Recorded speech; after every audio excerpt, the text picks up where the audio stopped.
Ready? All right.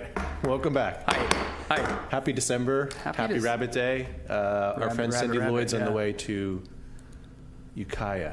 Yep.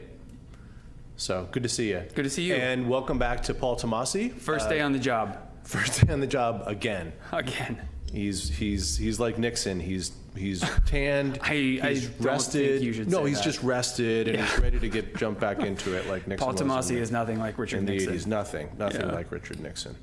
Well, moving right along. Welcome back, Paul. Looking forward to you being here, and of course, profound thanks to Chief Watkins and the entire PD for holding down the fort, so to speak, in the last couple of years. So it's been an interesting couple of years. So so Mary did a great job as usual talking about the council agendas. You know, one of the things that we talk about with the mayor and Mayor Pro Tem when we put agendas together is making sure that people are here, that the residents are here, the people that we serve. And so agenda management, especially around the holiday season, is very critical.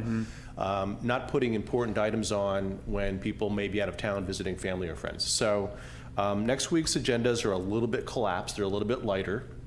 On Monday, we do have the consent agenda, which are usually pretty benign items that the council votes on as a group. And then we do have an urgency ordinance to prohibit Mills Act applications while the ad hoc committee is doing their work. And then we do have a closed session item. And I want to talk about closed session items in just a second. And then our regular agenda on Tuesday, the 5th, includes all kinds of great things. Beach cleanup policy, which the council has been wanting to see, and the Forest and Beach Commission recently took some action on it. And storm drain master plan update, which is, an ultra interesting item. We do not get calls that say the stormwater flowed through the pipe that runs down the street. We're just calling to let you know that everything's going great in the city today. Yeah, we don't get those calls, but if you want to call, we're happy to receive those calls. And then you're going to talk about some new parking spaces. Every parking space in the village is sacred, of course. But you're going to recommend that we remove 3 parking spaces for MST, for rapid transit, for mass transit, 2 on Junipero and 1 by Sunset. At an existing bus stop, makes it a lot safer. Great. Yeah. And then we've got 2 Mills Act contracts that will be heard, and then 2 that will be continued to January. Well, to a later council meeting. These are public hearing items. We notice them as such. So, and then I did want to talk about, do you know what year, so you know about the Ralph M. Brown Act, obviously, Brandy. You know what year it was passed? Brown was a governor in California. And do you know what year it was approved by the legislature? I know that it's our open meeting law, so that's our version of the open meeting law, which I believe every state has some version of an open meeting law. There's a few that have like a really light version. I actually did some research on this because I was talking to somebody else about it. Nice. Yeah, that's right. But this is called our open meeting law. I want to say it was in like the 50s. Yep. Yeah. 1953. Okay. So it's 70 years old, and it really is built to ensure that we do the public's business in front of the public. So there are no secret closed-door meetings of the council. We're an open democracy. So again, the public's invited, and they're invited to take part in the representative form of democracy. So we're very proud of that here in California. There are a couple of exceptions to the Brown Act, things that the council can do in closed session. They can't make final decisions. They have to come out in open session and make final decisions.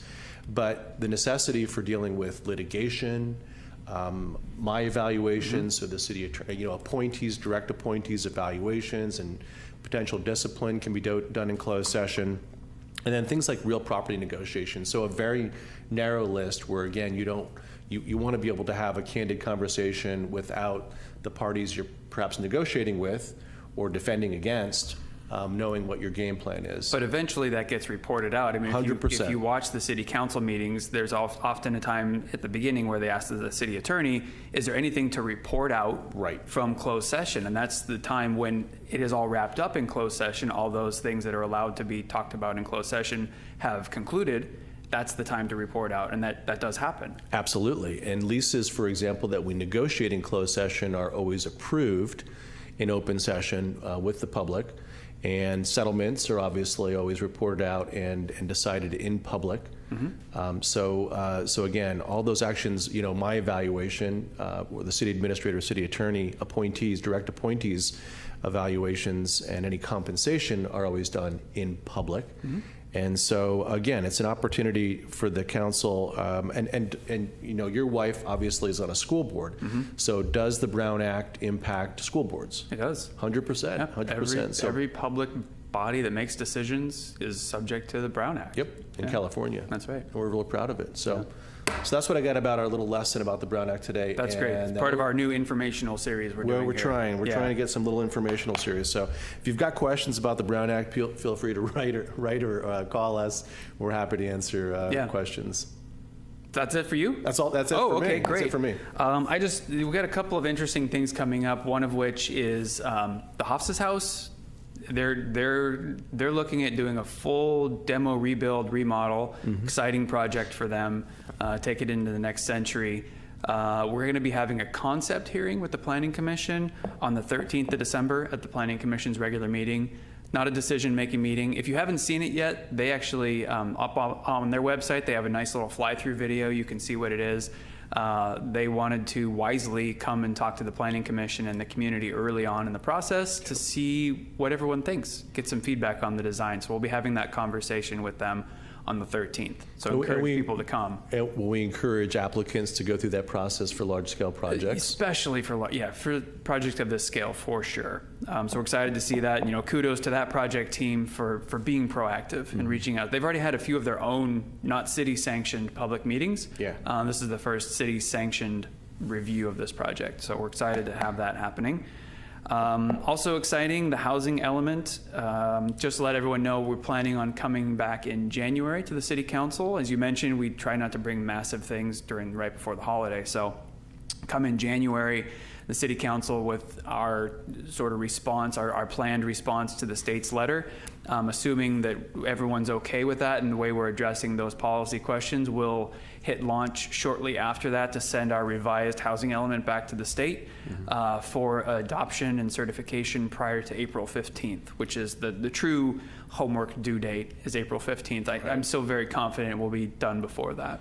Yeah, and we have been since we received the love letter from HCD, we've been in conversation about, so they know we're working on their questions and their requested responses. Yeah, and we spent some time with them going through the letter so we actually understand what it means. So that's why I'm feeling confident about us meeting that April 15th due date. I love your confidence. Hey, thanks. Thanks. And then last thing that's of course very exciting is today is the holiday tree and menorah lighting ceremony. Everything kicks off at 3:30 p.m. up at Devendorf Park. Santa is going to arrive via fire truck. Del Monte Brass is going to be sharing some music and joy with everybody. So everything starts at 3:30, and then it just carries on from there.